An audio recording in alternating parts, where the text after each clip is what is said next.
ইন্নাল্লাযীনা ইয়াকুলুনা আমওয়ালাল ইয়াতামা যুলমান ইন্নামা ইয়াকুলুনা ফী বুতুনিহিম নারা ইয়াকুলুনা ফী বুতুনিহিম নারা, সেজন্য পেটের ভিতরে আগুনের আঙ্গার ঢুকিয়ে নিল। নাউযুবিল্লাহ বলেন। এ অন্যায় করা যাবে না। অন্যের জায়গা জমি যদি থাকে এখনই মানুষকে মাপ চেয়ে দিয়ে দেবেন। টাকা যদি নিয়ে থাকেন, যৌতুক নিয়ে থাকেন, দিয়ে দিবেন। আমি বুঝি নাই, এক ভাই ইতালিতে ফোন করেছে যে হুজুর আপনার একটা ওয়াজ শুনেছি, যৌতুক নিলে নাকি ওই টাকা দিয়ে টুপি কিনলে নামাজ হবে না, পাঞ্জাবি কিনলে ওই পাঞ্জাবিতে নামাজ হবে না। হুজুর আমি তো বুঝি নাই, এখন আমি কি করব? আমি বললাম টাকা ফেরত দিতে হবে, আমার শ্বশুর নাই শাশুড়ি মারা গেছে, তো তার ওয়ারি যারা তাদেরকে দিয়ে দেন যদি আগুন থেকে বাঁচতে চান। নবীজি বললেন, ওকাশা তুমি এই কথা আমাকে বলতে পারলে আমি রসুল কি তোমার শরীরে লাঠি দিকে আমি আঘাত করতে পারি? আমি তো সেই নবী উহুদের প্রান্তে ফেরেশতা যখন বলেছে আমি যদি আদেশ করতাম, আমি নবীজি আমার শত্রুদেরকে কাছেই পেয়ে আমি তাদের ক্ষমা করে দিয়েছি, আমি তো রহমতের জন্য আল্লাহ আমার সৃষ্টি করেছে।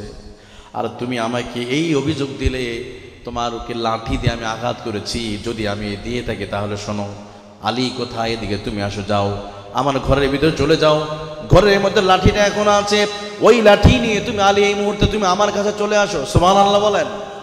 এবার আসাদুল্লাহিল গালিব আলী কাররামাল্লাহু ওয়াজহু ঘর থেকে লাঠিটা এনে হযরত আলী লাঠিটা বের করে লাঠি এনে নবীজির কাছে দিয়ে বললেন, নবীজিকে লাঠি দেয়া হলো। আর নবীজি লাঠিটা ওকাশার হাতে দিয়ে বলো, ওকাশা এই নাও লাঠি, তোমার কাছে আমি লাঠিটা দিয়ে দিলাম।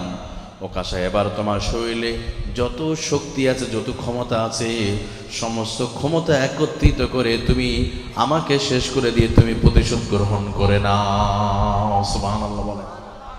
নবীজি বললেন, এই লাঠি তোমাকে দিলাম, তোমার শরীরে যত শক্তি আছে ওই শক্তি দিয়ে লাঠি দিয়ে মেরে তুমি প্রতিশোধ নাও, এরপর আমি জালিমের খাতায় আমার নাম লেখা থাকে, আমি রাসূল চাই না। সুবহানাল্লাহ বলেন। একটু কল্পনা করেন, পৃথিবীর একজন শ্রেষ্ঠ মহামানব, পৃথিবীর শ্রেষ্ঠ রসুল নবীজি মুহাম্মদুর রাসূলুল্লাহ সাল্লাল্লাহু আলাইহি ওয়াসাল্লাম, তিনি ক্ষমা চাচ্ছেন। সুবহানাল্লাহ বলবেন না? সাধারণ একজন সাহাবীর কাছে নবীজি কি খুবই ভুল করছে? নবীজি তেমন কোনো ভুল করেন নাই, আমার নবীজি এমন কোনো অপরাধ করে নাই। নবীজি শুধু এতটুকু বলেছে, ওকাশা এই লাঠি তোমার হাতে আমি দিয়ে দিলাম, ওকাশা তুমি তোমার শক্তি ব্যয় করে তুমি তোমার শক্তি একত্রিত করে ওকাশা তুমি প্রতিশোধ গ্রহণ করো, তুমি প্রতিশোধ গ্রহণ করো। এবার ওকাশা লাঠিটা হাতে নিছে, লাঠি হাতে নিছে। এমন সময় আবু বকর দাঁড়িয়ে গেছে। আবু বকর দাঁড়িয়ে হুঙ্কার দিয়ে বলে, ওকাশা তোমার চেনা উচিত আমি হলাম সে আবু বকর। নবীজি মক্কায়, আবু বকর মক্কায়, নবীজি উহুদে, আবু বকর উহুদে, নবীজি বদরে, আবু বকর বদরে, নবীজি খন্দকে, আবু বকর খন্দকে, নবীজি গারে হেরায়, আবু বকর গারে হেরায়। আমার জীবন বাজি রেখে আমার নবী শরীরে আঘাত করতে দেয় না, আর আমার সামনে তুমি লাঠি দিয়ে আমার নবীকে আঘাত করবে? ওকাশা তুমি কিভাবে ভাবলে আমাদের সামনে তুমি নবীর শরীরে লাঠিতে তুমি মারবে? তুমি লাঠি কেনই বা হাতে নিয়েছ? এবার নবীজি বললেন, ও আবু বকর, আবু বকর ইজলিস, তুমি বসে যাও, কোনো কথা বলবে না। আবু বকর তুমি কি চাও আমি নবীজি কঠিন হাসরের ময়দানে আমার উপর জুলুম করা হোক, আমার উপর বিচার করা হোক, আসামের কাঠ করে আমার নাম লেখা হোক? আবু বকর তুমি কি চাও? এবার নবীজি আবু বকরকে বসিয়ে দিলেন। দূর থেকে ওমর দাঁড়িয়ে হুঙ্কার দিল। এবার দাঁড়িয়ে গেছে কে? ওমর। সম্মানিত প্রিয় মুসলিম কিরাম, আমি এই কিতাব থেকে আমাদের সকলে খুবই পরিচিত একটা আয়াত কারিমা, সূরাতুন নাহলের 90 নম্বর আয়াত আমি তেলাওয়াত করেছি। যে আয়াতটা আমরা প্রতি জুমার দিন শুক্রবার আমরা আমাদের খতিবের জবান থেকে শুনি। আমরা গত 3-4 দিন আগেও আপনারা জুমার নামাজে শুনেছেন, শেষ খুতবায় দেখবেন খুতবার শেষে ইমাম সাহেব পড়ে এরকম, ইন্নাল্লাহা ইয়া'মুরু বিল আদলি ওয়াল ইহসান ওয়া ইতা'i যিল কুরবা ওয়া ইয়ানহা আনিল ফাহশাই ওয়াল মুনকার ওয়াল বাগি ইয়া'iযুকুম লা'আল্লাকুম তাযাক্কারুন ফাযকুরুনি আযকুরকুম ওয়াশকুরু লি ওয়া লা তাকফুরুন। দাঁড়িয়ে কাতার সোজা করুন। এটা বলে কিনা? এই আয়াতটা আমাদের সবার পরিচিত। হযরত ওমর রাদিয়াল্লাহু আনহুর পরে এই আয়াতটাকে দ্বিতীয় খুতবা বাধ্যতামূলক করে দেওয়া হয়। কি আছে এই আয়াতের ভিতরে?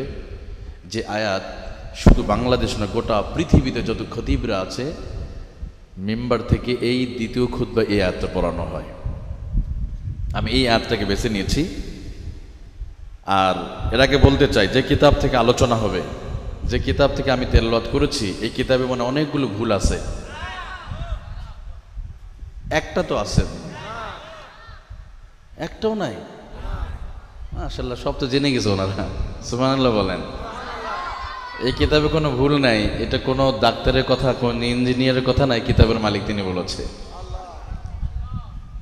তাহলে নির্ভুল নির্ভেজালে কিতাবতে আলোচনা হবে, কোনো কষ্ট হবে আপনাদের? তবে এই পৃথিবীতে এটা এমন একটা কিতাব, এই কিতাবটা ধরলে সওয়াব, কিতাবটা পড়লে সওয়াব, মানলে সওয়াব, মানালে সওয়াব।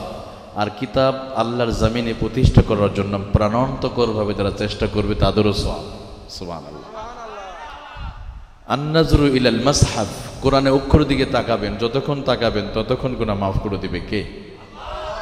কিন্তু ফেসবুকের দিকে তাকালে অনেক সওয়াব হবে। আজকে অনেকে ফেসবুক আমল করেছে, সকালবেলা ঘুম থেকে উঠে নর্মালি 24 ঘন্টার ভিতরে আমরা 10 ঘন্টা মোবাইলকে দিই। সুবহানাল্লাহ, অনেক অ্যাক্টিভ আছে তো, মাশাআল্লাহ। অথচ আজকের দিনে আমরা কয়জন আছি আমরা সূরাতুল ফাতিহাটা এভাবে দেখে পড়েছি? এই সংখ্যা হয়তো কয়েকজন হতে পারে, কিন্তু ফেসবুক আমল করেছে, এবার টিভি এগুলো দেখেছে, এর সংখ্যাটা বেশি। না প্রিয় ভাইয়েরা, শুধু আপনার এই ফেসবুক বা দুনিয়াবি কাজের জন্য আল্লাহ চোখটা দেয় নাই। কে দিয়েছে এটা?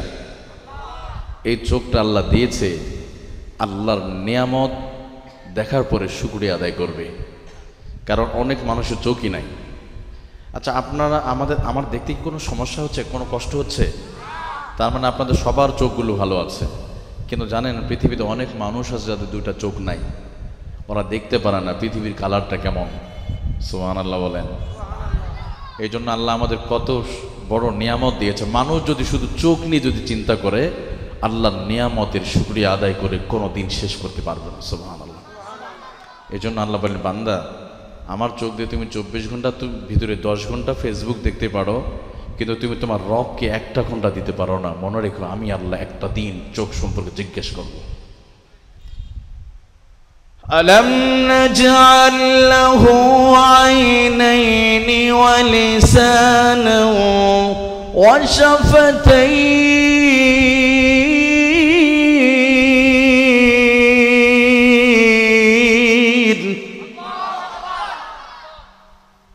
আরেকটু সাউন্ডটা কি করে দেন না, ইকো নাই। আল্লাহ রাব্বুল আলামিন বলেন, দুনিয়ার মানুষ, আমি আল্লাহ রাব্বুল আলামিন কি তোমাদেরকে 2টা চোখ কি দান করি নাই? আল্লাহ রাব্বুল আলামিন বোঝাতে চান, বান্দারা আমি আল্লাহ চোখ দিলাম, আমার এই চোখ দিয়ে তোমরা আমার নিয়ামত দেখবে, আমার শুকরিয়া আদায় করবে, আমার কৃতজ্ঞতা আদায় করবে। যদি না করো, শুনে রাখো, আমি আল্লাহ তাআলা কঠিন মুসিবতের দিনে আমি রব্বুল আলামিন এই চোখ সম্পর্কে করাই দণ্ডায় আমি আল্লাহ হিসাব নিব।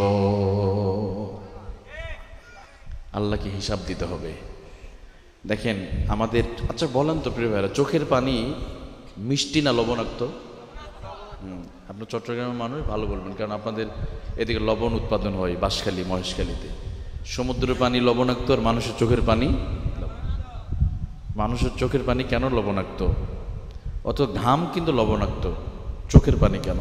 বিজ্ঞান বলছে মানুষের শরীরে 250 গ্রাম লবণ আছে। চোখের পানি যদি লবণাক্ত না হতো, পৃথিবীতে মানুষ বেঁচে থাকতে পারতো না।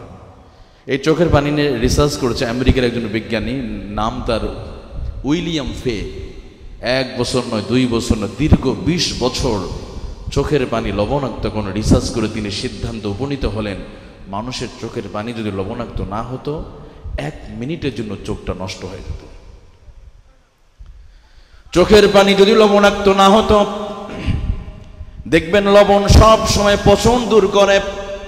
কুরবানির চামড়ার উপরে, পশুর চামড়ার উপরে লবণ দেওয়ার কারণে সহজে পচন ধরে না।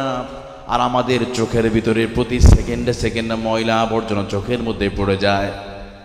প্রচন্ড ঝড় শুরু হলে দেখবেন চোখের মধ্যে ময়লা পড়ে। কিন্তু জন্মের পর থেকে এই পর্যন্ত প্রায় 50 বছর হয়ে গেল, আমাদের চোখ এখনো নষ্ট হয় নাই, কারণ আমার আল্লাহ রব্বুল আলামিন চোখের ভিতরে এমন একটা লবণাক্ত পানি নামক মেডিসিন আমার আল্লাহ দিয়েছে। চোখের ভিতরে যত পানি পড়বে, যত ময়লা পড়বে, মুহূর্তের ভিতরে ওই লবণাক্ত পানি সাপ্লাই করে দিয়ে আমার আল্লাহ আমাদের দুইটা চোখ আল্লাহ তাআলা পরিষ্কার করে দেয়। ফাবিআইয়ি আলাই রাব্বিকুমা তুকাযযিবান।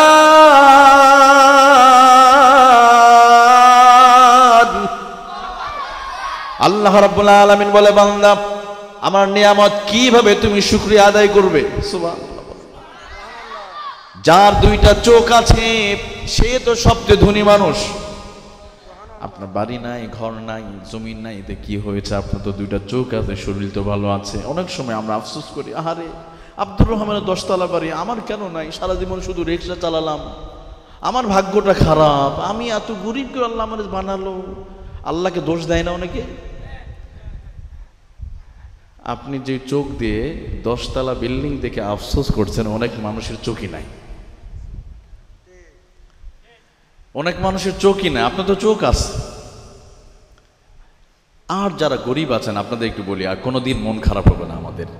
অনেক সময় আমরা ধনীদের কারবার দেখে আফসোস করি। গত কয়েকদিন, 1 মাস আগে রমাদানের মাঝখানে মনে হয়, এশিয়া মহাদেশ সবচেয়ে ধনী মুকেশ আম্বানি, নাম শুনছেন না আপনারা? ওনার ছেলের বিবাহ হলো, 1000 কোটি টাকা শুধু ওনার ছেলের বিবাহতে খরচ করা হয়েছে। কত কোটি?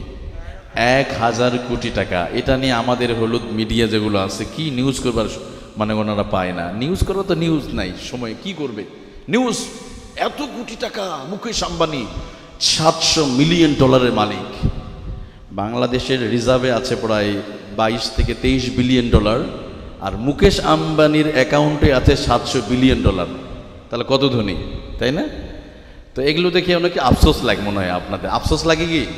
হ্যাঁ, আপনাদের এমন একটা কথা শোনাবো, আর কোনোদিন আফসোস লাগবে না। সুবহানাল্লাহ বলেন।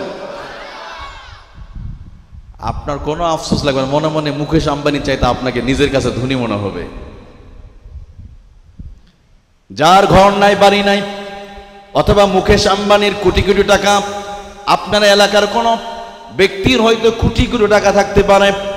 আমার আল্লাহ রব্বুল আলামিন বলেন, আমি রব্বুল আলামিন সবার জন্য এমন কিছু নামাজ রেখে দিয়েছি। সকালবেলা ফজরের নামাজের আগে যদি কোনো ব্যক্তি 2 রাকাত মান রাকাতাল ফজরি, যদি কোনো ব্যক্তি 2 রাকাত সুন্নত নামাজ যদি আদায় করতে পারে, আহাব্বু ইলাল্লাহি, আল্লাহ রাব্বুল আলামিন বলেন আমার কাছে আকাশ আর জমিনে যা কিছু আছে সব কিছুর চাইতে ফজরের 2 রাকাত সুন্নত আল্লাহর কাছে সবচেয়ে বেশি দামি। অর্থাৎ গোটা পৃথিবীতে যত বিলিয়ন বিলিয়ন ডলারের মালিক আছে, এদের সমস্ত সম্পদ যদি 1000 বার যদি বিক্রি করা হয়, আর গোটা পৃথিবী যদি 10 বার যদি বিক্রি করে যে মূল্যটা হবে, এর চাইতে আমার আল্লাহ বলেন, আমার নবীজি বলেন, ফজরের 2 রাকাত সুন্নতের মূল্য আমার আল্লাহর কাছে বেশি। তাহলে ফরজের নামাজের কত মূল্য যদি সুন্নতের মূল্য হতে পারে? অতএব আমার প্রিয় ভাইয়েরা, আপনি গরিব হতে পারেন, কিন্তু আল্লাহ তাআলা ফজরের 2 রাকাত সুন্নত নামাজ দিয়েছে। কোনো আফসোস করার কারণ নাই। আপনি একটা দিন জান্নাতের ভিতরে ওই রকম 1000 মুকেশ আম্বানিকে জান্নাতের ভিতরে আপনি কিনে নিতে পারবেন। আমার আল্লাহ এমন কিছু নামাজ দিয়েছে, বিশেষ করে ফজরের 2 রাকাত সুন্নত।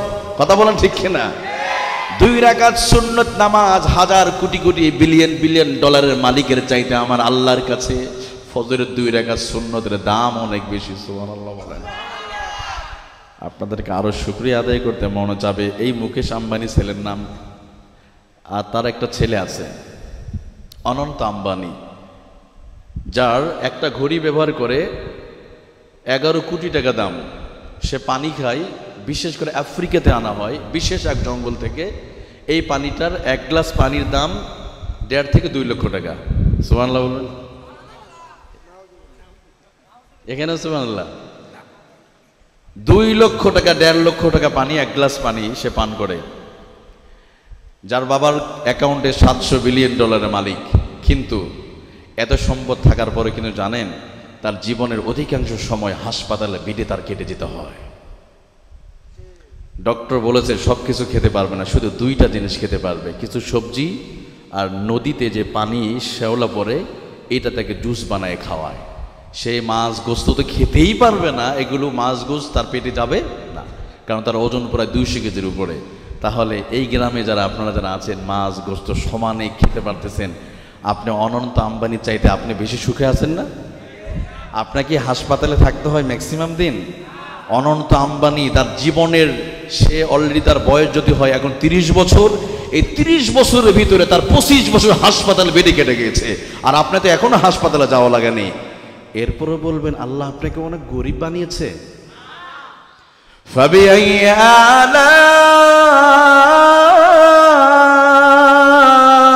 আলাই রাব্বিকুমা তুকাযযিবান।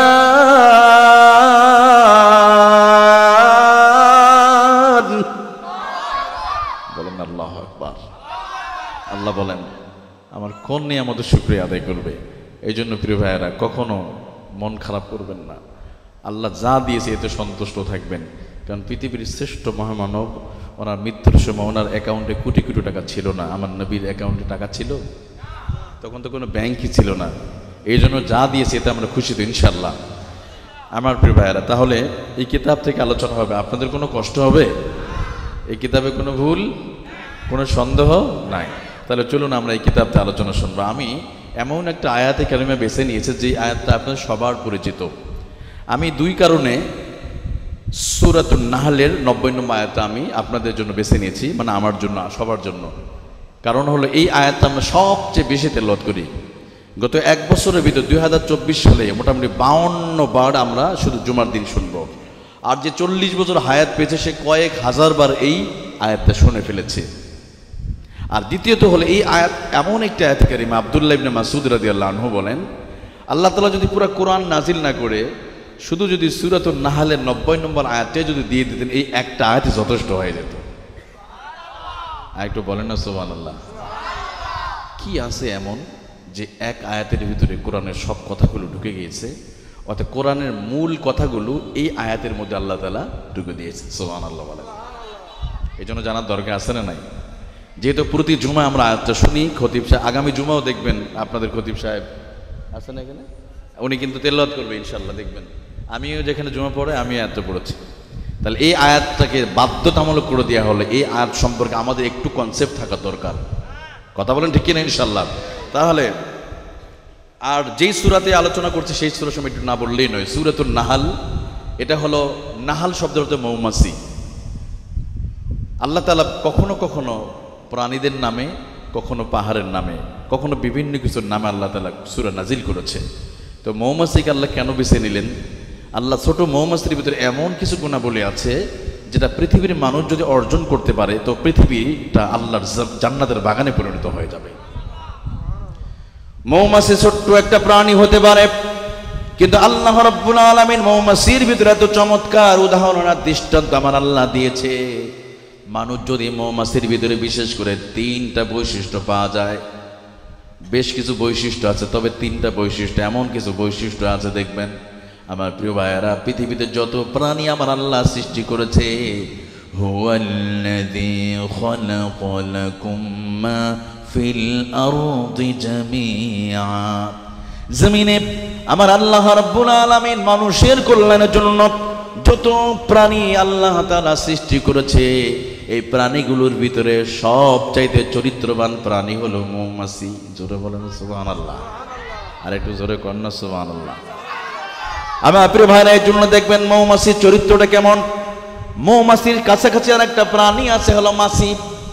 মাছি আর মৌমাছি নামটাও কাছাকাছি, কিন্তু দুইটার চরিত্র দুই রকম।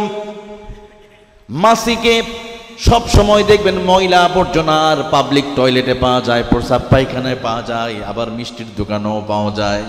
কিন্তু মৌমাছি এমন একটা চরিত্রবান প্রাণী, এর সবসময় গাছের ফুলে ফলে, গাছের ডালে, মিষ্টির দোকানে, কিন্তু কখনো অপরিষ্কার জায়গায় পাওয়া যায়। কারণ আমার আল্লাহ তাআলা মৌমাছিকে আগেই কোরআনে ওহী করে নাযিল করে দিয়েছে, ওয়াআউহা রাব্বুকা ইলান নাহলি আনিত্তাখিযী মিনাল জিবালি বুয়ুতান ومن الشجر ومما يعرشون আল্লাহ রাব্বুল আলামিন বলেন, আমি আল্লাহ তাআলা সমস্ত মৌমাছিদেরকে আমি ওহী নাজিল করে জানিয়ে দিলাম, তোমরা 3 জায়গায় তোমরা বাসস্থান তৈরি করবে। মিনাল জিবাল, পাহাড়ের পাদদেশে, অমিনাস শাজারি, গাছের ডালে, আর মিনাল বুয়ুতি, ঘরের জানালার ভেন্টিলেটরে, ঘরের ভিতরে। এই 3 জায়গা ব্যতীত তোমরা সব জায়গায় ঘর বানাবে না। এই জন্য দেখবেন মৌমাছিরা কোনোদিন পাবলিক টয়লেটের ভিতরে মৌচাক বানায়, দেখবেন গাছের ডালে অথবা পাহাড়ে। সুন্দরবনে যাবেন, দেখবেন প্রচুর পাওয়া যায়, মৌচাক পাওয়া যায়। আল্লাহ বলেন, কারণ মৌমাছি, তোমার জেনে রাখা উচিত, তোমার পেট থেকে যে খাবারটা বের হবে, ফিহি শিফাউল লিন্নাস, মানুষ খাবে, শক্তি অর্জন করবে। সুবহানাল্লাহ বলেন। এই জন্য আমার প্রিয় ভাইরা, অথচ মাছিকে পাওয়া যায় ময়লায়, টয়লেটে। এই জন্য আমার আল্লাহ আমাদেরকে জানিয়ে দেয়, বান্দারে খবরদার, তোমরা মাছির মতো বেঈমান হয়েও না, তোমরা মৌমাছি মার্কা ঈমানদার হও। কারণ মাছি হলো বেঈমান, কখনো ময়লায়, কখনো ভালো জায়গায়। কিন্তু মৌমাছি সব সময় মিষ্টির দোকানে পাওয়া যায়, ভালো জায়গায় পাওয়া যায়। আমার আল্লাহ তাআলা এটাও বলেন, মাছির মতো হয়েও না, কারণ মাছি হলো বেঈমান, মুনাফিক। কথা বলেন ঠিক কিনা? মাছিকে টয়লেটেও পাওয়া যায়, ময়লা আবর্জনাতেও পাওয়া যায়, আবার ভালো জায়গাতেও পাওয়া যায়। আল্লাহ তাআলা এই উদাহরণ দিয়ে আল্লাহ আমাদের বুঝাতে চাইলেন, বান্দারে খবরদার, তোমাদের চরিত্র যেমন মাছির মতো যেন না হয়, তোমাদের চরিত্র হবে একদম মুমিন, খাঁটি ঈমানদারদের মতো। দেখবেন কিন্তু আছে আমাদের ভিতরে, কখনো কখনো নামাজে, কখনো ইফতার মাহফিলে, আবার কখনো আবার গানের প্যান্ডেলে, আছে না নাই? কখনো নামাজে, আবার কখনো গানের প্যান্ডেলে, কখনো নামাজে, আবার কখনো দুর্গা পূজায়, আছে না নাই? কখনো তারাবি নামাজে, ওয়াজ মাহফিলে, আবার পহেলা বৈশাখে ওখানে গিয়ে লাফালাফি করে। আজকে তো হয়েছে মনে হয় অনেক জায়গায় মুসলমানের সন্তান হদম, পেঁচা, বানর, কুকুর, বিড়ালের মুখোশ পরে পহেলা বৈশাখের সকালে ওই প্রাণীদের কাছে কল্যাণ কামনা করে, অথচ তারা ওই রমজান মাসে ইবাদত করেছে। এই প্রাণীরা কি মানুষের কল্যাণ দিতে পারে? কিন্তু 1000 বছরের বাঙালি ইতিহাস আমাদের পহেলা বৈশাখটাকে ছিনতাই করে এটাকে পরিবর্তন করা হয়েছে। 1989 সালে প্রথম এটারে ছিল আনন্দ শোভাযাত্রা। এটা ছিল আনন্দ শোভাযাত্রা। তরুণ ঘোষ নামক একজন উদ্যোক্তা, তিনি শুরু করেছেন চারুকলায় 1989 সালে। এটা নাম কি ছিল? আনন্দ শোভাযাত্রা। এই ইতিহাসটাকে ছিনতাই করে দিল কি মঙ্গল শোভাযাত্রা। আর আমাদেরকে মঙ্গল শোভাযাত্রার প্রাণীগুলো দিয়েছে কি, যত হিন্দু ধর্মের যে বিশ্বাস যে প্রাণীগুলো সেগুলো। হ্যাঁ, যদি দিত বাইতুল মোকাররমে একটা ছবি যদি থাকতো, ওরা যে মিছিল করে, এই মিছিলগুলো তো কখনো দেখেছেন কোনো মসজিদের ছবি আছে? এগুলো নাই। অথবা কোরআন শরীফের ছবি, অথবা কোনো মিনার মসজিদের, তাহলে বুঝতাম যে না, বাঙালির অধিকাংশ, যেখানে শতকরা 100 জনের ভিতরে 90 জন যারা কোরআন ইসলাম বিশ্বাস করে, হৃদয় ইসলাম যারা লালন করে, সেই সমস্ত মুসলমানদের কথা চিন্তা করে যে বিশ্বাস করে, তাদের যেহেতু সংস্কৃতি আমাদের রক্তের সাথে মিশে আছে, ইসলাম আমাদের রক্তের সাথে মিশে আছে, মসজিদ, মাদ্রাসা, কথা বলেন ঠিক কিনা? এগুলোর যদি ওই পহেলা বৈশাখের মিছিলে যদি ওগুলোর সাথে যদি বাইতুল মোকাররমের ছবি যদি থাকতো, তাহলে বুঝতাম না ওরা আসলে বাঙালির ইতিহাস স্মরণ করে, বাঙালিদেরকে তারা স্যালুট করে, সম্মান করে, 90% মুসলমানের কথা চিন্তা করে মসজিদের দৃশ্য দিয়েছে। বুঝতাম যে না, আসলে তারা আমাদের সম্মান কিন্তু নয়, বিশেষ একটা ধর্মকে খুশি করবার জন্য এটা করা হয়েছে। এই জন্য কোনো মুসলমানের সন্তান এইটা পালন করতে, আমরা কল্যাণ কামনা তো করবো কার কাছে? কার কাছে? প্রতিদিন দিনে 5 বার কল্যাণ কামনা করতে শিখিয়েছেন কে? আপনাদের মুয়াজ্জিন সাহেব আজকে আযান দিয়েছেন, হাইয়া আলা সালাহ, কাম টু সাকসেস, এসো কল্যাণের দিকে, কে ডেকেছে? অতএব আমাদের অন্যদিকে যাওয়ার। আমার প্রিয় ভাইরা, তো আল্লাহ তাআলা বলেন, তোমরা মৌমাছির মতো হও, মাছির মতো বেঈমান হয় না। কখনো কোরআন তেলাওয়াত, কখনো নামাজ, কখনো তারাবি, আবার কখনো কখনো যাত্রা প্যান্ডেলে ঈদের দিন আবার নারী পুরুষ একাকার হয়ে গান বাজনা করে। না না, এটা হলো মাছিদের চরিত্র, মৌমাছি চরিত্র এরকম নয়। এই জন্য আমরা কি মার্কা ইমানদার হব? মৌমাছি মার্কা ইনশাল্লাহ। বলেন মাছির মতো হব না আমরা, মাছির মতো। আর মৌমাছির আর একটা বৈশিষ্ট্য আমি বলে আমার মূল আলোচনা চলে যাচ্ছি। মৌমাছি আল্লাহ তাআলা তাদেরকে বলে দিয়েছে, খবরদার তোমরা কখনো হারাম জায়গায় বসবে না। এই জন্য আমার প্রিয় ভাইয়েরা, মৌমাছিরা যখন মধু আহরণ করার জন্য যখন বেরিয়ে যায়, দল ধরে বেরিয়ে যায়, আর যদি কোনো মৌমাছি ভুল করে যদি কোনো ময়লা আবর্জনায় যদি পড়ে যায়, ওই মৌমাছিকার মৌচাকে প্রবেশ করা অনুমতি দেওয়া হয় না, তাকে সঙ্গে সঙ্গে মেরে ফেলা হয়। হয়তো বলে, হুজুর এটা আপনি জানলেন কিভাবে? 1973 সালে অস্ট্রেলিয়ার একজন বিজ্ঞানী কালভন ফ্রিন্স নামক একজন বিজ্ঞানী এই মৌমাছি নিয়ে তিনি গবেষণা করেছেন।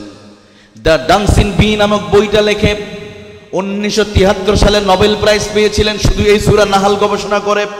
উনি ওনার বইয়ের ভিতরে লিখেছেন, মৌমাছি যদি কোনো মৌমাছি ভুল করে যদি কোনো ময়লায় যদি পড়ে যায়, ওই মৌমাছিকার মৌচাকে প্রবেশ করতে দেওয়া হয় না, তাকে হত্যা করে ফেলা হয়। এতে আমার আল্লাহ বুঝাতে চায়, বান্দারে আমার মৌমাছি অপবিত্র জায়গায় যায় না, হারাম জিনিস পেটে ঢুকায় না। অতএব তুমি এই পৃথিবীতে চলতে গিয়ে কখনো সুদের টাকা ঘুষের টাকা পেটের ভিতরে ঢুকাবে না।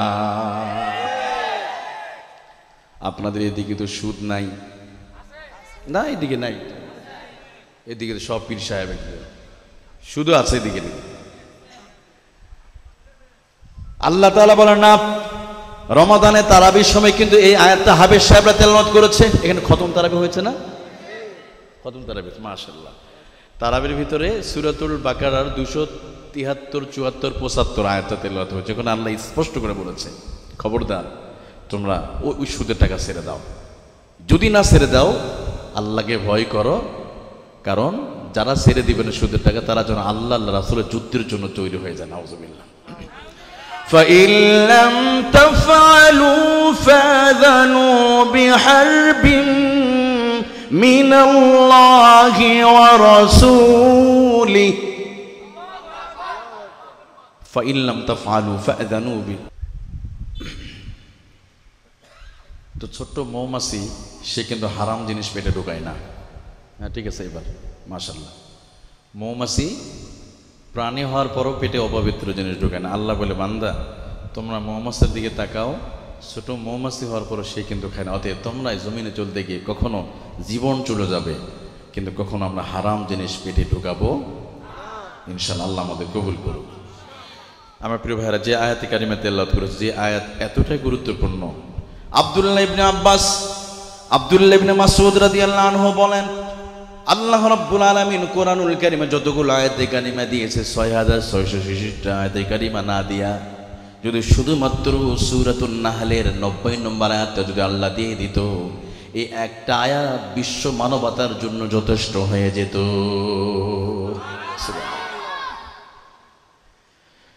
কি আছে আয়াতের ভিতরে?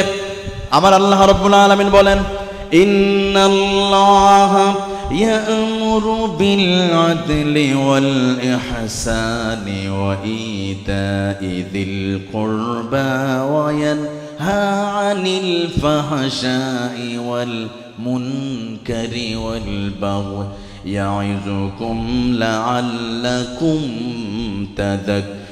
তাযাক্কারুন। আল্লাহু আকবার।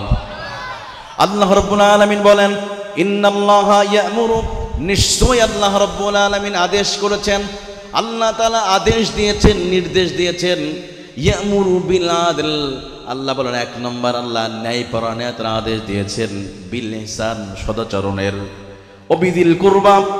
আল্লাহ বলেন, তোমার নিকট আত্মীয়দের সাথে ভালো সদাচরণের জন্য তোমার আল্লাহ নির্দেশ দিয়েছে, ওয়া ইয়ানহা আনিল ফাহশাই ওয়াল মুনকার। আর তোমার আল্লাহ নিষেধ করেছে যাবতীয় অশ্লীলতা, অন্যায়, ওয়াল বাগি, জুলুম থেকে নিজেকে বিরত রাখতে। লাআল্লাকুম তাযাক্কারুন, এই জন্য আল্লাহ তাআলা উপদেশ দিয়েছে যাতে করে তোমরা উপদেশ গ্রহণ করতে পারো। এইটা হলো আয়াতের শাব্দিক অর্থ। আমার প্রিয় ভাইরা, এই আয়াতের চমৎকার একটা শানে নুজুল আছে, চমৎকার একটা শানে নুজুল। এটা এমন একটি আয়াত, যে আয়াত নাজিল হওয়ার সময় একজন নয়, দুইজন নয়, শত শত খ্রিস্টান, ইহুদি একসাথে কালিমা পড়ে মুসলমান হয়েছে। সুবহানাল্লাহ বলেন। নবীদের জামানায় এই আয়াত যখন অবতীর্ণ হতেছিল, শানে নুজুলের কথা বলছে, আমার প্রিয় ভাইয়ের একটু দিলটা লাগান। ওসমান ইবনে মাজুন নামে একজন ব্যক্তি ছিল, এখনো কালিমা পড়ে মুসলমান হয় নাই। ওসমান ইবনে মাজুন, হাদিসের ইতিহাসে 3 জন ওসমানকে পাওয়া যায়। একটা ওসমান ইবনু তালহা, ওসমান ইবনু আফফান আর ওসমান ইবনে মাজুন। ওসমান ইবনে আফফান তো সকলে আমরা জানি, নবীদের জামাতা, যাকে জিন্নুরাইন বলা হতো, 2 নূরের অধিকারী। উম্মে কুলসুম আর রুকাইয়াকে তিনি বিবাহ করেছিলেন। আর ওসমান ইবনু তালহা, সে ছিল বাইতুল্লাহর চাবি তার কাছে থাকতো, তিনি দেখাশোনা করতেন। উনি যদি বাইতুল্লাহ খুলে না দিলে বাইতুল্লাহতে কেউ প্রবেশ করতে পারতো না। বাইতুল্লাহকে কন্ট্রোল করতো ওসমান ইবনু তালহা, সে ছিল আবু জেহেলের চামচা। এখানে একটা ছোট্ট একটা ঘটনা আছে, একটু বলি আপনাদের। যেদিন মক্কা বিজয় হয়ে গেল, নবীজি বললেন, আলী যাও বাইতুল্লাহ চাবি নিয়ে আসো, আমাদের মক্কায় আমাদের প্রথম দিনের কাজ শুরু হবে, আমরা নামাজ পড়ার মধ্য দিয়ে আমরা আমাদের ক্ষমতা শুরু করব। অর্থাৎ সেজদা দিয়ে আমরা আমাদের দায়িত্ব মদিনার মক্কার কাজ শুরু করব। তো আলী বললেন, ইয়া রাসূলুল্লাহ, মক্কার চাবি তো আমাদের কাছে না, ওটা তো ওই যে ওসমান ইবনু তালহার কাছে। হযরত আলী চলে গেলেন ওসমান ইবনু তালহার বাড়িতে, দরজা নক করলেন। ওসমান ইবনু তালহা দরজা খুলে দেখে আলী দাঁড়িয়ে আছে। আলী বলে, ও ওসমান ইবনু তালহা, তোমার কাছে যে বাইতুল্লাহ চাবিটা আছে ওইটা দিয়ে দাও। ওসমান ইবনু তালহা বলে, আলী তোমরা না মদিনা চলে গেছো, আবার কেন এসেছো? আলী বলে, তুমি তাকাও, আমি আলী একা আসি নাই, আমার নবী আরো 10,000 মর্দে মুজাহিদ নিয়ে ইতিমধ্যেই তিনি মক্কায় বিজয় করে ফেলেছে। ওসমান ইবনু তালহা বলে, কি ব্যাপার, মক্কা বিজয় হয়ে গেছে, তাহলে আমাদের লিডাররা কোথায়, আমাদের সেই সমস্ত নেতারা কোথায়? আসাদুল্লাহিল গালিব বলে, তোমাদের কোন কোন নেতারা পালিয়ে চলে গিয়েছে, কেউ জিদ্দায়, কেউ বিদেশে চলে যাচ্ছে, আবার কোন কোন নেতা ঘরের দরজা বন্ধ করে ঘুমিয়ে পড়েছে। এবার ওসমান ইবনে তালহার ভিতরে ভয় লেগে গেছে, আহারে এই নবীকে আমি একটা দিন অপমান করেছিলাম। ওয়ালিদ ইবনে মুগিরা কয়টা প্রস্তাব নিয়ে আসছিল? এই প্রশ্নগুলো করার আগে নবীজি নামাজের মধ্যে আয়াত তেলাওয়াত করলেন। মুগিরা কান্না করা শুরু করে দিয়েছে, অঝর ধারায় চোখ দিয়ে পানি পড়তেছে। সুবহানাল্লাহ।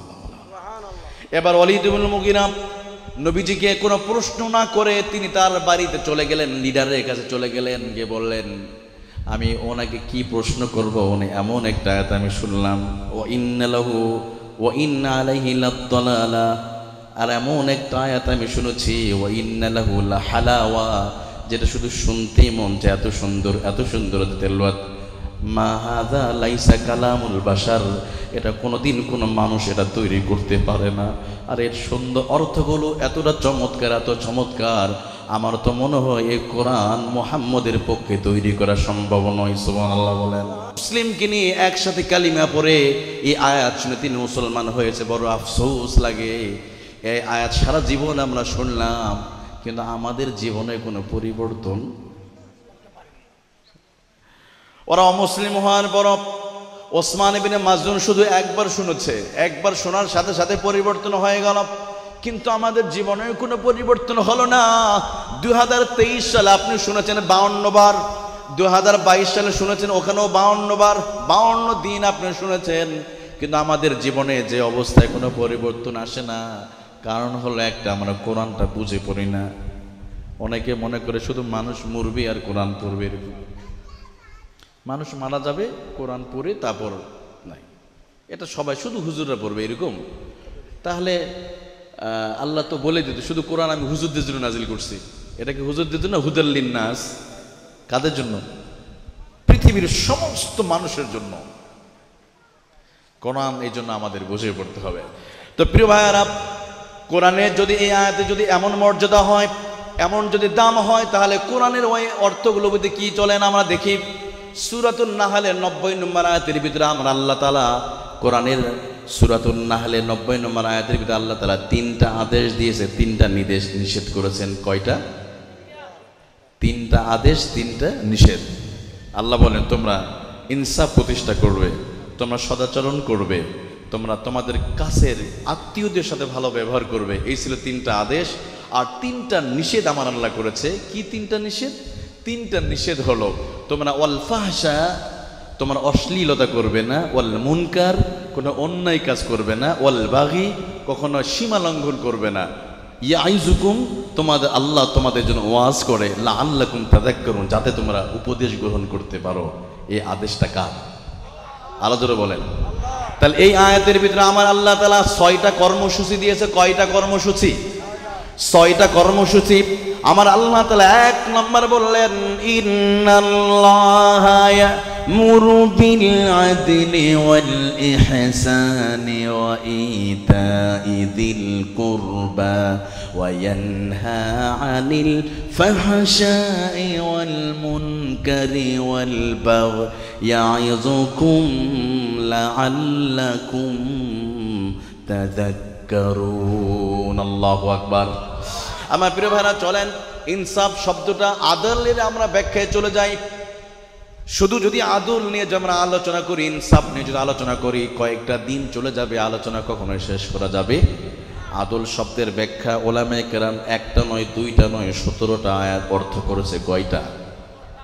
তবে পৃথিবীর কিছুদিন আগে একজন বড় মুফাসসির মারা গিয়েছে, যিনি চমৎকার করে আয়াতের তিনি ব্যাখ্যা করেছিলেন, ইউসুফ আল কারজাবি। ইউসুফ আল কারজাবি আদল শব্দের ব্যাখ্যা করতে গিয়া আতাউল হক ইলা সাহিবিহি, তিনি চমৎকার করে এই আদল শব্দের ব্যাখ্যা করেছেন। 17টা যে অর্থ হবে তিনি এক শব্দের ভিতরে অর্থ করে দিয়েছেন। আদল এর ব্যাখ্যা চমৎকার করে ইউসুফ আল কারজাবি, যিনি আজ থেকে 1 বছর আগে তিনি মারা গিয়েছেন, তিনি বলেন যে পাওনাদারে পাওনা আদায় করে দেয়া, অন্যের হক আদায় করা, যে যেটা পায় তাকে দিয়ে দেওয়া, এটা কি ইনসাফ? আপনি গাড়িতে উঠেছেন, তার যে ভাড়াটা দিয়ে দেওয়া, এটা কি? এটা হক। এটাকে বলা হচ্ছে আদল। আর যদি না দেন, আদলের বিপরীত হলো জুলুম। ইনসাফের উপরে যে জুলুম, অন্যায়। কিন্তু বর্তমান পৃথিবীতে ইনসাফ বা আদল এর বড় অভাব মানুষের ভিতরে, গোটা পৃথিবীতে। আমি তো মনে করি প্রাণীদের ভিতরে যে ইনসাফ আছে, মানুষের ভিতরে সেই ইনসাফটাই নাই। কুকুর, প্রাণী, এদের মাঝে যে ইনসাফ আছে মানুষের ভিতরেও নাই। আমি ঢাকাতে যেখানে থাকি, খিলগাঁও, একদিন আমি দেখলাম শুক্রবার, আমি কোরআন শরীফ হাতে নিয়ে কিন্তু বলছি, এর বানিয়ে বলছি না, নিজে 2য় তলায়, যে বিদ্যুতের তারে একটা কাক স্পষ্ট হয়, মানে আগুনে মানে লেগে পুড়ে মারা গেল। পাশে আরো 3-4টা কাক এসে কি যেন বলে তারা চিৎকার করতেছে, সুবহানাল্লাহ। মানে একজনের মৃত্যুতে আরো সবাই শোক আদায় করে, কান্নাকাটি করতেছে কাক। অবাক হয়ে তাকিয়ে থাকলাম, আহারে প্রাণীগুলো অবুঝ, এরা কথা বলতে পারে না, মনের ভাব আদান প্রদান করতে পারে না মানুষের সাথে, দেখতেও কালো, কণ্ঠটা কর্কশ, কিন্তু কাকের ভিতরে যে মানবতা, যে ভালোবাসা আছে, এটা মানুষের ভিতরে নাই। ওদের একজন ভাই, একজন কাক মারা গিয়েছে, অন্য কাকগুলো পাশে দাঁড়িয়ে কান্না করে। কিন্তু আজকে মানুষ আছে, আহারে মাত্র 2 টাকা 3 টাকার জন্য মানুষকে খুন করে নদীতে ফেলে দেয়। রমাদান মাসেও দেখেছেন মাকে জবাই করা হয়েছে, নাউজুবিল্লাহ বলেন। রমাদান মাসেও খুন হয়েছে, এমনকি 5টা টাকার জন্য অন্যকে খুন করা হয়েছে। কিন্তু প্রাণীদের ভিতরে এই স্বভাবটা নাই, কথা বলেন ঠিক কিনা? এজন্য আমি বলছি ইনসাফের বড় অভাব। প্রাণীদের ভিতরে যে ইনসাফ, যে ভালোবাসাটা আছে, মানুষের ভিতরে নাই। আপনাদের মনে থাকার কথা, 2019 সালে আপনাদের কক্সবাজারে, বাংলাদেশ সবচাইতে বড় যে কক্সবাজার, একটা নীলতিমি চলে আসলো, পরের দিন আর একটা নীলতিমি এসে মারা যায়। এই ঘটনা শুনেছিলেন আপনারা? হয়তো অনেকের মনে নাই, স্মরণ করে দিচ্ছি। 2019 সালে একটা নীলতিমি কক্সবাজারে এসে বালিতে, চোরাবালিতে আটকে গিয়ে সে মারা যায়। মারা গেছে, বাস খবর হলো। কিন্তু পরের দিন আর একটা নীলতিমি ঠিক তার কাছাকাছি এসে সেখানে সে মারা যায়। পরে প্রাণী বিজ্ঞানীরা বলল, তারা বলেছে তারা 2 জন ছিল, কাপল বা স্বামী স্ত্রী। একজন আর একজনকে এত পরিমাণ ভালোবাসত, একজনের মৃত্যুতে শোক সইতে না পেরে আর একজন এসে তার পাশে এসে আত্মহত্যা করে মারা যায়। নীলতিমি প্রাণীদের ভিতরে এত ভালোবাসা। 2017 সালে নিউজিল্যান্ডের সমুদ্র উপকূল এলাকায় একটা 5টা নীলতিমি যখন মারা গেল, পরের দিন 117টা নীলতিমি একসাথে আত্মহত্যা করে। আর কারণ একটা নীলতিমি যখন বিপদে পড়ে যায় 2-3 কিলোমিটার দূর পর্যন্ত তার খবর অন্য বন্ধুরা পেয়ে যায় বিপদে পড়লে। ওরা যখন পানিতে ডুব দেয় দেখবেন উপর দিয়ে একটা শব্দ বের হয়, ফুস করে শব্দ হয়। এই শব্দটা অন্য নীলতিমি ওরা বুঝতে পারে আরো কত কিলোমিটার দূর পর্যন্ত চলে যায়। তখন বুঝতে পারে যে আমাদের কিছু ভাইয়েরা বিপদে পড়ছে। তখন ওই ভাইয়ের বিপদ দূর করবার জন্য চলে আসে, কিন্তু এসে তার নিজেরাও মারা যায়। আমি এটা দেখে অবাক হয়েছিলাম, একটা নীলতিমির ভিতর কি ভালোবাসা, কি মহাব্বত, আজকে মানুষের ভিতরে এটা নাই। একটা বিয়ে বাড়ি অনুষ্ঠানে যশোরে বরযাত্রীদের গরুর গোস্ত কম হয়েছে, বরযাত্রীদের একটু গরুর গোস্ত, বাস এটা নিয়ে ঝগড়া হলো, তারপর মারামারি শুরু হলো মুখ দিয়ে, তারপর হাত দিয়ে, তারপর মার্ডার। বরের যে বাবা তিনি মারা যায়, এই ঘটনা প্রায়। অথচ দেখেন, শুনছেন না, তাহলে একটা খাবার নিয়ে একটু গরুর গোস্ত কম হয়েছে এই জন্য মারামারি করতে হবে আমাদেরকে। অথচ ডাস্টবিনে যান, কুত্তাগুলো খাবার নিয়ে মারামারি করে, কিন্তু কোনো কুকুরকে মার্ডার করে না, কোনো বিড়ালকে মারা না। Tiger never kills a tiger. একটা বাঘকে হত্যা করে না, মুরগিকে হত্যা করে না। মানুষ আশরাফুল মাখলুকাত হওয়ার পরে একই মানুষ একইভাবে কথা বলে, একইভাবে ঘুমায়। কাছের মানুষ হওয়ার পরে মানুষকে মেরে ফেলে, কত ভয়ঙ্কর। কিন্তু জানেন, কেউ যদি কোনো মানুষকে অন্যায়ভাবে যদি কেউ মেরে ফেলে, সে যেন 800 কোটি মানুষকে যেন সে মেরে ফেললো, নাউযুবিল্লাহ। আবার কেউ যদি কোনো মানুষের জীবন বাঁচিয়ে দেয়, ধরেন একটা ছেলে বাইক অ্যাক্সিডেন্ট করে পড়ে আছে, ব্লিডিং হচ্ছে, তার জীবন বাঁচার জন্য দ্রুত জীবন বাঁচিয়ে রেখে তাকে দ্রুত আপনাদের কোন কেরানীহাট গিয়ে একটা হাসপাতালে ক্লিনিকে ভর্তি করলো। এই যে কষ্ট করে যে দেখে অনেকে কিন্তু সেলফি তুলবে, দেখবেন আমরা কতটা নির্লজ্জ মানুষ মারা যাচ্ছে, বিপদে পড়ে হেল্প মি বলছে, তখন অনেকে ভিডিও করে সেলফি তোলে। একদম পানিতে ডুবতেছে, আমাকে বাঁচাও, আর একজন কি করে তখন সেলফি। কিন্তু আবার অনেক যুবক আছে সেলফি না তুলে, কিন্তু আমার ভাইয়ের জীবন বাঁচাতে হবে, তাকে হাসপাতাল নিয়ে যেতে হবে, দ্রুত নিয়ে যায়।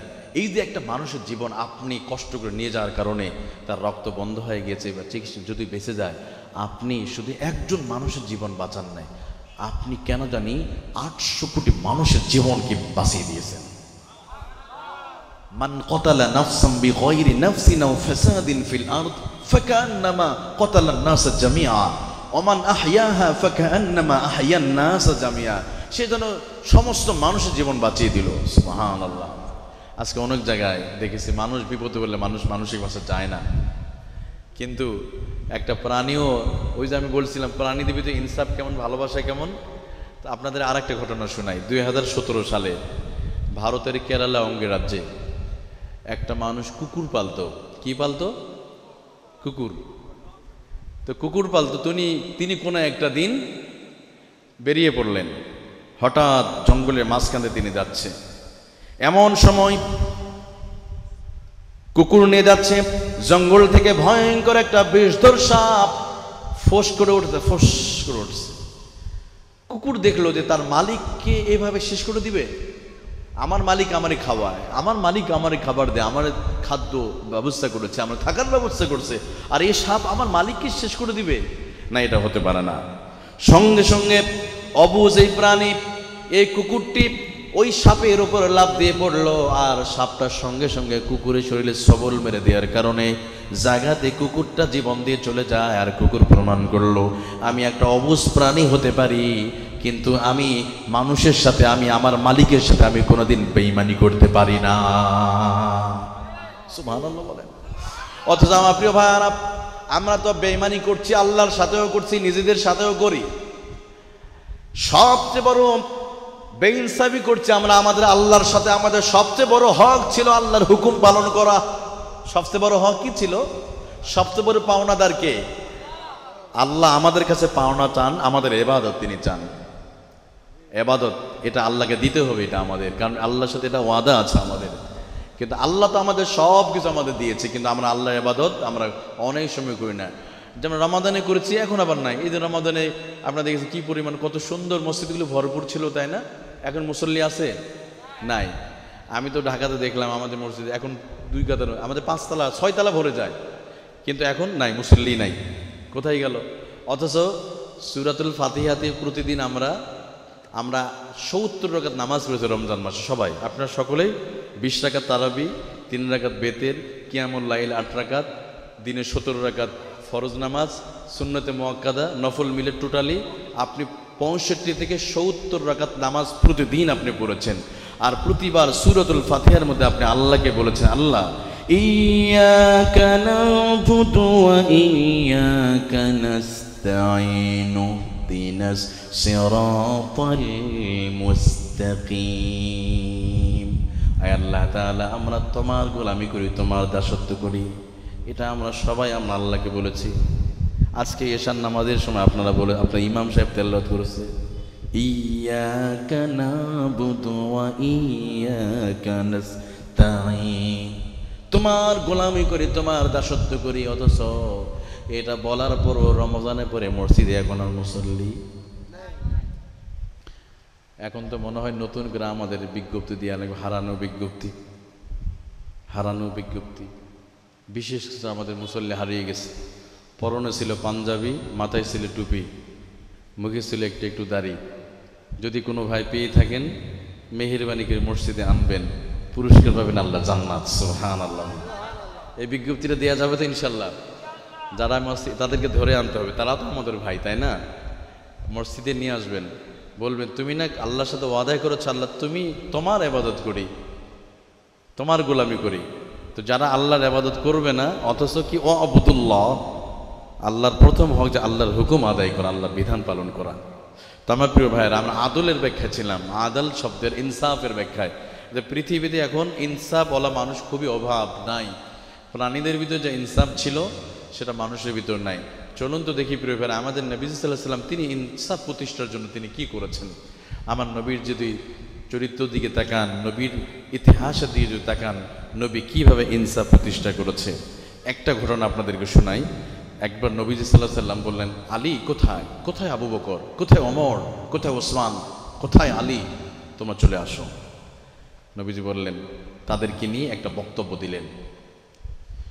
নবীজি মুহাম্মদুর রাসূলুল্লাহ সাল্লাল্লাহু আলাইহি ওয়াসাল্লাম সমস্ত সাহাবীদেরকে নিয়ে নবীজি একটা জালাময়ী বক্তব্য দিলেন। আর বললেন, আমার সাহাবীরা, দীর্ঘ 23টি বছর তোমাদের সাথে কোরআন প্রতিষ্ঠার আন্দোলন করতে গিয়ে আমি নবীজি মুহাম্মদুর রাসূলুল্লাহ সাল্লাল্লাহু আলাইহি ওয়াসাল্লাম যদি কোনো জুলুম করে দেয়, কোনো অন্যায় করে যদি থাকি, তোমরা আজকে বলো আমি রসূল তোমাদের কাছে এখানে আমি ক্ষমা চেয়ে নেব। অন্যথায় কোনো পাপের বোঝা নিয়ে আল্লাহর সামনে আমি যেতে চাই না। যদি কোনো ভুল থাকে তোমরা বলো আমি তোমাদের কাছে ক্ষমা চেয়ে নেব। নবীজি একবার বললেন, কেউ কোনো কথা বলে না।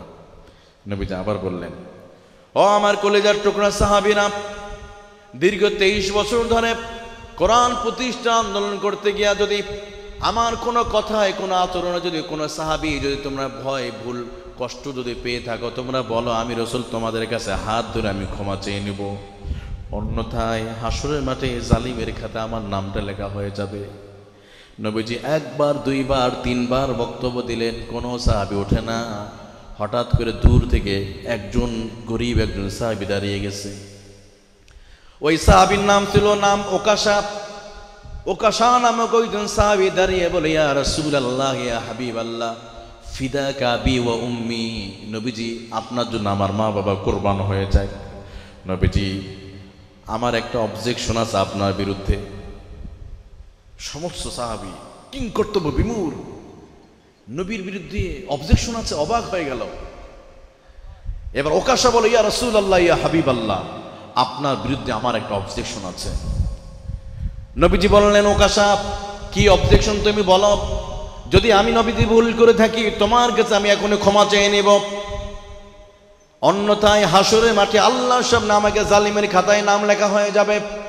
এবার ওকাশা বলে, ইয়া রাসূলুল্লাহ, ইয়া হাবিবাল্লাহ, কুনতু গাজওয়াতিকা, কোন এক যুদ্ধের ময়দানে আপনার সুন্দর নুরানি চেহারাটা দেখার জন্য আমি দৌড়ে চলে গেলাম। আপনার কাছে আমি ছুটে চলে গেলাম, আপনার চেহারাটা আপনার কাছে যাওয়ার জন্য চলে গিয়েছি। এমন সময় ওই ঘোড়াতে ওঠার সময় আপনার হাতের লাঠিটা আপনি 2 বার লাঠি দিয়ে আপনি আমারে আঘাত করেছে।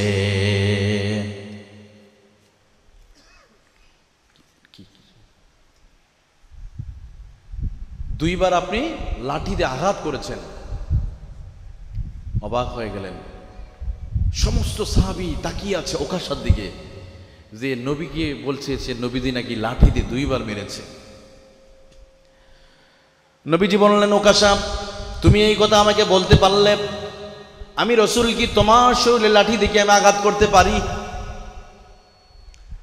আমি তো সেই নবী, উহুদের প্রান্তে ফেরেশতা যখন বলেছে আমি যদি আদেশ করতাম, আমি নবীজি আমার শত্রুদেরকে কাছেই পেয়ে আমি তাদের ক্ষমা করে দিয়েছি। আমি তো রহমতের জন্য আল্লাহ আমার সৃষ্টি করেছে, আর তুমি আমাকে এই অভিযোগ দিলে তোমারকে লাঠি দিয়ে আমি আঘাত করেছি। যদি আমি দিয়ে থাকি তাহলে শোনো, আলী কোথায়, এদিকে তুমি আসো, যাও আমার ঘরের ভিতরে চলে যাও, ঘরের মধ্যে লাঠিটা এখন আছে, ওই লাঠি নিয়ে তুমি আলী এই মুহূর্তে তুমি আমার কাছে চলে আসো। সুবহানাল্লাহ বলেন। এবার আসাদুল্লাহিল গালিব আলী কাররামাল্লাহু ওয়াজহু ঘর থেকে লাঠিটা এনে হযরত আলী লাঠিটা বের করে লাঠি এনে নবীজির কাছে দিয়ে বললেন, নবীজিকে লাঠি দেয়া হলো। আর নবীজি লাঠিটা ওকাশার হাতে দিয়ে বলো, ওকাশা এই নাও লাঠি, তোমার কাছে আমি লাঠিটা দিয়ে দিলাম। ওকাশা এবার তোমার শরীরে যত শক্তি আছে, যত ক্ষমতা আছে, সমস্ত ক্ষমতা একত্রিত করে তুমি আমাকে শেষ করে দিয়ে তুমি প্রতিশোধ গ্রহণ করে নাও। সুবহানাল্লাহ বলেন। নবীজি বললেন, এই লাঠি তোমাকে দিলাম, তোমার শরীরে যত শক্তি আছে ওই শক্তি দিয়ে লাঠি দিয়ে মেরে তুমি প্রতিশোধ নাও। এরপর আমি জালিমের খাতায় আমার নাম লেখা থাকে, আমি রাসূল চাই না। সুবহানাল্লাহ বলেন। একটু কল্পনা করেন, পৃথিবীর একজন শ্রেষ্ঠ মহামানব, পৃথিবীর শ্রেষ্ঠ রসুল নবীজি মুহাম্মদুর রাসূলুল্লাহ সাল্লাল্লাহু আলাইহি সাল্লাম, তিনি ক্ষমা চাচ্ছেন। সুবহানাল্লাহ বলবেন না? সাধারণ একজন সাহাবীর কাছে নবীজি কি খুবই ভুল করছে? নবীজি তেমন কোনো ভুল করেন নাই, আমার নবীজি এমন কোনো অপরাধ করে নাই। নবীজি শুধু এতটুকু বলেছে, ওকাশা এই লাঠি তোমার হাতে আমি দিয়ে দিলাম, ওকাশা তুমি তোমার শক্তি ব্যয় করে তুমি তোমার শক্তি একত্রিত করে ওকাশা তুমি প্রতিশোধ গ্রহণ করো, তুমি প্রতিশোধ গ্রহণ করো। এবার ওকাশা লাঠিটা হাতে নিছে, লাঠি হাতে নিছে। এমন সময় আবু বকর দাঁড়িয়ে গেছে। আবু বকর দাঁড়িয়ে হুঙ্কার দিয়ে বলে, ওকাশা তোমার চেনা উচিত আমি হলাম সে আবু বকর। নবীজি মক্কায়, আবু বকর মক্কায়। নবীজি উহুদে, আবু বকর উহুদে। নবীজি বদরে, আবু বকর বদরে। নবীজি খন্দকে, আবু বকর খন্দকে। নবীজি গারে হেরায়, আবু বকর গারে হেরায়। আমার জীবন বাজি রেখে আমার নবী শরীরে আঘাত করতে দেয় না, আর আমার সামনে তুমি লাঠি দিয়ে আমার নবীকে আঘাত করবে? ওকাশা তুমি কিভাবে ভাবলে আমাদের সামনে তুমি নবীর শরীরে লাঠিতে তুমি মারবে? তুমি লাঠি কেনই বা হাতে নিয়েছ? এবার নবীজি বললেন, ও আবু বকর, আবু বকর ইজলিস, তুমি বসে যাও, কোনো কথা বলবে না। আবু বকর তুমি কি চাও আমি নবীজি কঠিন হাসরের ময়দানে আমার উপর জুলুম করা হোক, আমার উপর বিচার করা হোক, আসামের কাঠ করে আমার নাম লেখা হোক? আবু বকর তুমি কি চাও? এবার নবীজি আবু বকরকে বসিয়ে দিলেন। দূর থেকে ওমর দাঁড়িয়ে হুঙ্কার দিল। এবার দাঁড়িয়ে গেছে কে? ওমর। ওমরকে দেখলে শয়তানও ভয় পেলে, ওমর দিয়ে বলল, ওকাশা মনে রাখা উচিত আমি হলাম সেই ওমর, যে ওমরকে দেখলে শয়তান পালিয়ে যায়। আর আমার সামনে আমার নবীকে তুমি আঘাত করবে, আর আমার সামনে তুমি লাঠি হাতে নিয়েছো, আমার সামনে লাঠি দিয়ে আমার নবীকে পিটাবে, আমার জীবন চলে যাবে। এক বিন্দু রক্ত থাকা অবস্থায় নবীর শরীরে আমি কাউকে আঘাত করতে দেই নাই। সুবহানাল্লাহ বলেন। আমার প্রিয় ভাইয়েরা, এবার নবীজি বললেন, ওমর তুমি একটু বসে যাও। উত্তেজিত হলে হবে না ওমর। নবীজি ওমরকে বললেন, ওমর তুমি বসে যাও। এবার ওমর বলে, ও ওকাশা যদি প্রতিশোধ যদি গ্রহণ করতে হয় তুমি লাঠিটা ওমরের শরীরে আঘাত করো, আমাকে ক্ষত বিক্ষত করে দিয়ে হলো দয়া করে আমার কামলিওয়ালা নবী রহমাতুল্লিল আলামিন আমার নবীর শরীরে তুমি একটাও আঘাত করবে না। যদি আঘাত করতে হয় ওমরকে আঘাত করো, আমারে শেষ করে দাও, কিন্তু আমার শরীরে তুমি আঘাত করতে পারবে না, নবীকে আঘাত করতে পারবে না। নবীজি বললেন, ওমর ইজলিস বসে যাও। পিছন থেকে উঠে গেছে ওইদিকে ওসমান ইবনে আফফান। ওসমান দাঁড়িয়ে বলে, ও ওকাশা আমি হলাম আমার নবীর জামাই, তোমার যদি কিছু প্রয়োজন হলে বলো, আমি সব কিছু দিব। তুমি আমার সামনে আমার শ্বশুর শরীরে আঘাত করবে, আমার নবীদের আঘাত করবে, আর আমি ওসমানটা সহ্য করতে পারবো না। নবীজি ওসমানকেও আবার থামিয়ে দিলেন। বলে ওসমান তুমি ইজলিস বসে যাও। এবার আমার প্রিয় ভাইরা ওসমান ইবনে আফফান রাদিয়াল্লাহু আনহু বলে, ও কাসা শুনে রাখো, প্রয়োজন হলে ওসমানকে তুমি মেরে মেরে শেষ করে দাও। ওসমানের জীবনের বিনিময় হলো নবীজি মুহাম্মদুর রাসূলুল্লাহ সাল্লাল্লাহু আলাইহি সাল্লামের শরীরে আঘাত করবে না। আমার প্রিয় ভাইরা ওইদিকে আলী দাঁড়িয়ে গেছে, একে একে আলীকে নবীজি বসিয়ে দিলেন। এবার দূর থেকে ইমাম হাসান হোসেন দাঁড়িয়ে গেছে, সুবহানাল্লাহ বলেন। ইমাম হাসান বলে, ও চাচা যান, ও চাচা যান, আমার শরীরে রক্ত ফাতিমার রক্ত, খাতুনে জান্নাত ফাতিমাতুজ জাহরার রক্ত আর আমার নানা জানের রক্ত একই রক্ত। অতএব যদি প্রতিশোধ যদি নিতে হয়, হাসান হোসেনকে তুমি মেরে শেষ করে দাও। আমাদের রক্তের বিনিময় হলো নবী মুহাম্মদুর রাসূলুল্লাহ শরীরে তুমি আঘাত করতে পারবে না।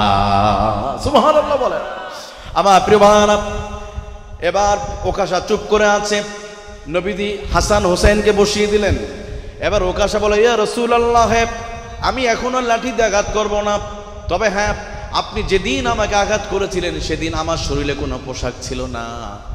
নবীজি যেদিন আপনি লাঠি দিয়ে মেরেছেন সেদিন আমার শরীরে পোশাক ছিল না। অতএব আপনি আপনার শরীর থেকে পোশাকটা খুলে ফেলেন, এরপর আমি আমার প্রতিশোধ নেব। আরো ভয়ঙ্কর ব্যাপার।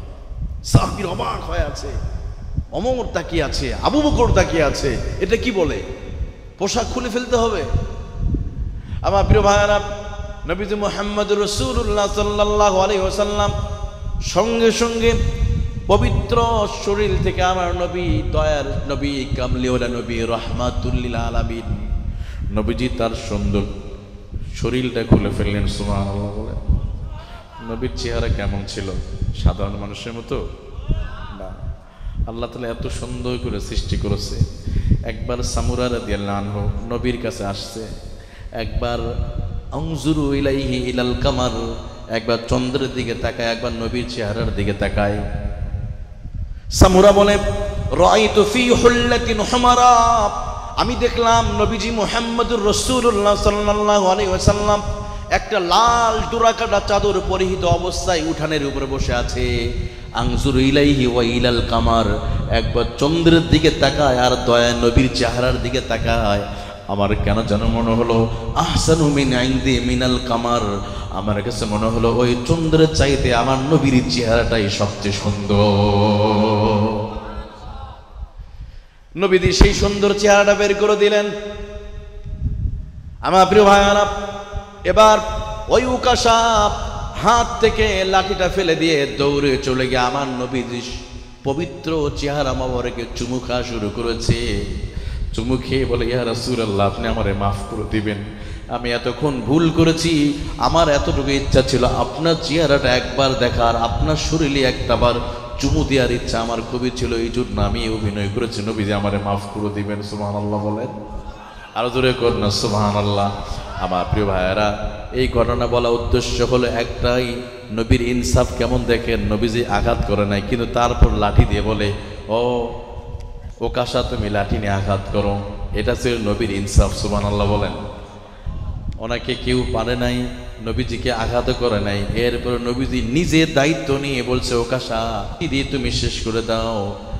কল্পনা করেন, মক্কা কেন গোটা পৃথিবীর শ্রেষ্ঠ নবী, গোটা পৃথিবীর শ্রেষ্ঠ রাষ্ট্রনায়ক, তিনি সাধারণ সাহাবীর কাছে তিনি ক্ষমা চায়। আর আমরা সাধারণ মানুষ, আহারে, আমরা কেউ যদি কোনো অপরাধ করে, কোনো ভুল করে, মানুষকে দেখে সাধারণ বিষয় নিয়ে আমরা তর্ক বিতর্ক করি, জায়গা জমি নিয়ে আমাদের ভিতরে হয় না। প্রিয় ভাইরা, এগুলো করবেন না। জায়গা জমি নিয়ে ঝগড়া ফাসাদ যারা করবে, মনে রাখবেন, কেউ যদি শরিক ফাঁকি দেয়, ভাই বোনের জায়গা দখল করে বোনকে বঞ্চিত করলো, শরিককে যারা ফাঁকি দিবে, এই যে এটাও কি বেইনসাফি, তাই না? এইরকম যারা অন্যায় করবে শাস্তি আল্লাহ দুনিয়াতেই দিবে। নবীদের হাদিস, মান আখাযা শিবরাম মিনাল আরদ, যদি কেউ এই এতটুকু জায়গা, মানে আধা হাত জায়গা যদি কেউ দখল করে, শিবরাম মিনাল আরদ জুলমা, আল্লাহ রাসূল বলেন 7 তবক জমিন আল্লাহ তার গলার মধ্যে বিড়ি করে দেবেন। নাউজুবিল্লাহ বলেন।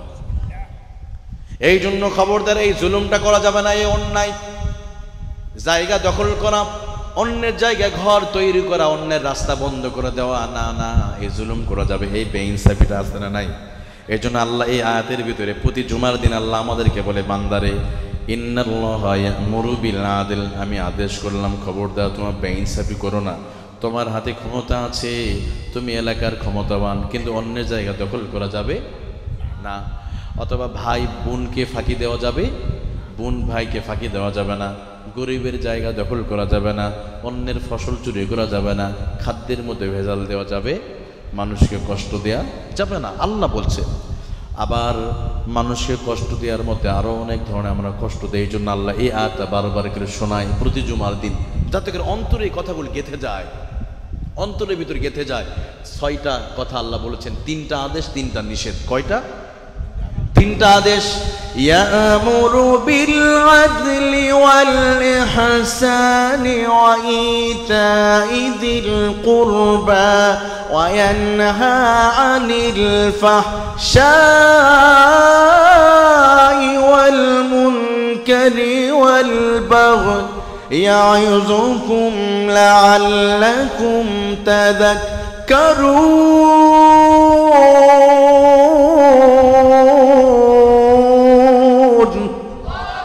আল্লাহ রাব্বুল আলামিন বলেন, আমি আদেশ করলাম তোমাদের জন্য তোমরা ইনসাফ প্রতিষ্ঠা করবে, বেইনসাফি করবে না, এতিমের হক নষ্ট করবে না। আমার প্রিয় ভাইয়েরা, অনেকে আছে আহারে সমাজে এতিম না বড় লাঞ্ছিত বঞ্চিত, আদালতে যাবেন এতিম সংক্রান্ত মামলাগুলো পড়ে থাকে, এতিমের হক অনেকে আদায় করে না। মনে রাখবেন, কেউ যদি এতিমকে যদি ঠকায়, আল্লাহ দুনিয়াতে তার শাস্তি দেবে। কোথায়? দুনিয়াতেই মরবে, দুনিয়াতেই শাস্তি পেতে হবে। গাজীপুরে একটা ঘটনা আপনাদেরকে বলি। আমি ডিবিএল গ্রুপের মসজিদ জুমা পড়াতাম এক সময়, আজ থেকে 6-7 বছর আগে। তো গাজীপুরের জমির দাম অনেক বেশি। তো ভাই মারা যায়, এতিম বাচ্চা ছোট ছোট, ঘর থেকে বের করে দেয়, পিটিয়ে বের করে দিল। কিন্তু কি করবে, ওই বাচ্চার মা গরিব অসহায়, বের করে দিয়েছে। এর 5 বছর পরে মানুষটা অসুস্থ হয়। একটা মানুষ তো মরে গেলে তো ভালো, কিন্তু এমন অসুস্থ হলো, সুস্থ হয় না, বিছানায় প্রায় 5 থেকে 10 বছর পরে থাকলে, শরীরে দুর্গন্ধ, এবং তার সন্তান, তার স্ত্রী, তার প্রতিবেশী মানুষগুলো তার ঘর থেকে বের করে দেয়, তুই ঘরেই থাকবি না। এক পর্যায়ে তরপয়াতর মানুষরা মৃত্যু হয় লাঞ্ছনা নিয়ে। এলাকার মানুষ বলেই ফেলেছিল যে এই এতিমের হক নষ্ট করার জন্য আল্লাহ দুনিয়াতে তার শাস্তি দিয়েছে। এই জন্য খবরদার প্রিয় বাজার, এতিমের হক যারা নষ্ট করবে, আমার আল্লাহ কোরআনে বলেন, সে যেন আগুনের আঙ্গার পেটের মধ্যে ঢুকে নিল। ইন্নাল্লাযীনা ইয়াকুলুনা আমওয়ালাল ইয়াতামা যুলমান ইন্নামা ইয়াকুলুনা ফী বুতুনিহিম নারা ইয়াকুলুনা ফী বুতুনিহিম নারা, সেজন্য পেটের ভিতরে আগুনের আঙ্গার ঢুকিয়ে নিল। নাউজুবিল্লাহ বলেন। এ অন্যায় করা যাবে না। অন্যের জায়গা জমি যদি থাকে, এখনই মানুষকে মাপ চেয়ে দিয়ে দেবেন। টাকা যদি নিয়ে থাকেন, যৌতুক নিয়ে থাকেন, দিয়ে দিবেন।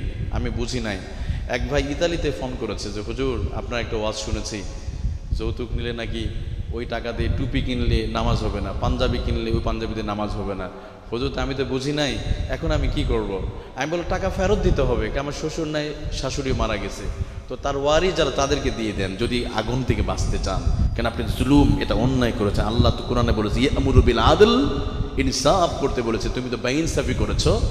তিনি এক পর্যায়ে তার সম্পদ ফিরিয়ে দিয়েছে। এই যে আল্লাহর ভয়, প্রিয় ভাইটা আমাদের ভিতরে আনতে হবে। কেন আমরা থাকবো না? জায়গা জমি সব পড়ে থাকবে। অন্যায় যারা করে যাবে দুনিয়াতে শাস্তি। আমি একটু বলি, 2টা শাস্তি আল্লাহ দুনিয়াতে দিবে। কয়টা শাস্তি? 2টা। একটা হলো ক্বালান নবী সাল্লাল্লাহু আলাইহি ওয়াসাল্লাম আল বাগী ওয়াল উকুক, কেউ যদি তার মা বাবাকে যদি কষ্ট দেয়, আল্লাহ তাআলা এর শাস্তি দুনিয়াতেই দিবে। কেউ যদি তার মাকে বাবাকে যদি গালি দেয়, মাকে বাবাকে যদি কষ্ট দেয়, শাস্তি আল্লাহ দুনিয়াতেই দিবে। আখিরাতে তো আছে, দুনিয়াতেই 2টা শাস্তি দুনিয়াতে। এক হলো মাকে যে কষ্ট দিবে, অন্যের জায়গা যে দখল করবে, শাস্তি কয়টা? জুলুম করবে যারা, জুলুম। কেউ যদি অন্যায়ভাবে একটা থাপ্পড় মারে, এটাও জুলুম। এটা কি? অথবা কারো নাম একটু বিকৃতি করে ডাকে, ধরেন একজনের নাম কামাল, তাকে কামাল্লা করে ডাকে, এই কামাল্লা এদিকে আয়, এটাও জুলুম করা হয়। এটা কি? জুলুম। নাম বিকৃতি করে ডাকা, আল্লাহ এটাও নিষেধ করেছে, এটাও জুলুমের মধ্যে পড়ে। আর মা বাবাকে যে কষ্ট দেবে, এর শাস্তি কে দিবে? এই জন্য প্রিয় ভাইরা খবরদার, যুবক ভাইদেরকে আমি বলছি, বর্তমান এই ঘটনাটা প্রচুর হচ্ছে। অনেকেই মাকে বাবাকে ধমক দিয়ে কথা বলে, বাবাকে ধমক দিয়ে কথা বলে, মাকে কষ্ট দেয়, মনে রাখবেন। আবার অনেকে বিবাহ করার পরে নিজের বউকে নিয়ে খুব দামি দামি খাবার খায়, কিন্তু মাকে বাবাকে খাওয়ায় না, আছে না? না, খবর দিয়ে এটা করা যাবে না। তাহলে এই আয়াতের ভিতরে আল্লাহ তাআলা 3টা আদেশ 3টা নিষেধ করেছে। প্রথম আল্লাহ তাআলা আদেশ দিচ্ছে আইয়ুবী মিডিয়া।